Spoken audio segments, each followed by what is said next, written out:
हर हर महादेव, जय शिव शंकर।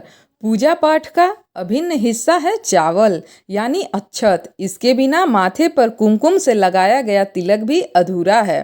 पूजा के संकल्प से लेकर दक्षिणा के तिलक तक सभी जगह अक्षत का उपयोग आवश्यक है। आखिर हमारी संस्कृति में चावल को इतना अधिक महत्व क्यों दिया गया है? इसके बिना हर पूजा अधूरी क्यों मानी जाती है? शादी के दौरान दूल्हा दूल्हे के ऊपर अक्षत क्यों उड़ाए जाते हैं? शुद्ध और अखंडित चावल को अक्षत कहा जाता है। हिंदी में अक्षत का तात्पर्य अखंड है, अर्थात शब्दों में कहें तो खंडित जो ना हो। अन्न और छत अर्थात जो संपूर्ण हो। सनातन धर्म में ईश्वर को पाने का सबसे उपाय भक्ति मार्ग है। भक्ति मार्ग पर चलकर ईश्वर को प्राप्त कर सकते हैं। इसके लिए निम्न श्लोक बेहद प्रचलित है। कलयुग केवल नाम आधारा, सुमिर सुमिर नर उतरे ही पारा। इसका आशय है सुमिरन करने से ईश्वर की भक्ति प्राप्त हो सकता है। पूजा पाठ करने से तन और मन शुद्ध होता है, साथ ही आत्मा का मिलन परमात्मा से होता है। पूजा पाठ का विशेष महत्व होता है। नाना प्रकार के चीज़ों से हम पूजा करते हैं, जिसमें अक्षत भी बहुत ही ज़्यादा जरूरी होता है। देवी देवताओं को अक्षत क्यों अर्पित करते हैं? शुद्ध और अखंडित चावल को अक्षत कहा जाता है। हिंदी में अर्थात अखंड से है। आसान शब्दों में कहें तो जो खंडित नहीं होता है। यह न जूठा रहता है, न सर्वप्रथम धान के रूप में ही रहता है। मशीन अथवा घर पर धान से चावल तैयार किया जाता है।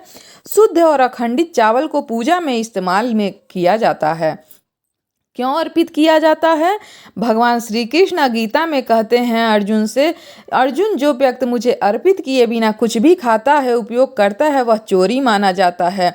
इसके लिए हमेशा भगवान को अर्पित कर अन्न जल ग्रहण करना चाहिए। शास्त्रों में सर्वप्रथम चावल की खेती हुई थी, अतः भगवान के पूजा के समय अन्न रूप में अक्षत चढ़ाया जाता है। इसीलिए पूजा के समय भगवान को अक्षत अर्पित किया जाता है। ही चावल यानी धान, ये लक्ष्मी को सबसे अधिक प्रिय है। उत्तर और दक्षिण भारत में दोनों भागों में सबसे प्रमुख भोजन होता है। ये संपन्नता का प्रतीक होता है। धान की हर बात निराली है। इसके सारे गुण ऐसे हैं जो पूजा में रखने योग्य बनाते हैं। माता लक्ष्मी को प्रिय है। धान से धन भी है। अक्षत धन, आयु, शांति, सत्य और शीलता का प्रतीक है। मांगलिक कार्यों में इसका उपयोग होता है। धन धान से संपन्नता का प्रतीक होता है। माता लक्ष्मी को यह प्रिय है। वह दीर्घ काल तक शुद्ध होता है, दीर्घायु का प्रतीक है। माथे पे तिलक भी लगाया जाता है। इस व्यक्ति का जीवन दीर्घायु हो जाता है। शांति, सत्य और शीतल, अक्षत का रंग सफ़ेद होता है, इसीलिए वह शांति, सत्य और शीतल बढ़ती है। इससे संपन्नता का यह प्रतीक होता है। विवाह में वधू जब अपने घर से विदा होती है, उस समय अपने दोनों हाथों से अक्षत पीछे की ओर फेंकती है।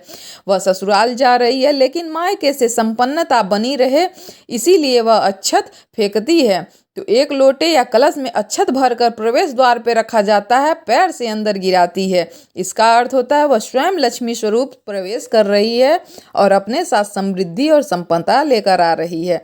धार्मिक मान्यताओं से देवी देवताओं और मांगलिक कार्यों में निमंत्रण करने के लिए पीले अक्षत का प्रयोग किया जाता है। गीली हल्दी से अक्षत को रंगा जाता है। देवी देवता इससे जल्द प्रसन्न होते हैं। पुराणों में पूजा के समय अक्षत चढ़ाने का उल्लेख मिलता है, जिसे शुभ और महत्वपूर्ण माना जाता है। मान्यता है कि अन्न से हुए हवन से भगवान संतुष्ट होते हैं। वहीं ये भी माना जाता है कि भगवान को अन्न अर्पित करने से पितृ भी हमारे तृप्त हो जाते हैं। हर हर महादेव। तो आज हम अक्षत की गुणवत्ता के बारे में जाने हैं, क्यों पूजा में उपयोग करते हैं। वीडियो पसंद आए तो भक्तों लाइक और शेयर कर दीजिए, और चैनल को अब तक सब्सक्राइब नहीं किया है तो चैनल को सब्सक्राइब कर लीजिए, ताकि ऐसे ही अच्छी अच्छी वीडियो आप तक पहुंचाते रहें। आप लोगों के ऊपर भगवान महादेव की कृपा बनी रहे। आप लोग हमेशा स्वस्थ रहें, मस्त रहें और खुश रहें।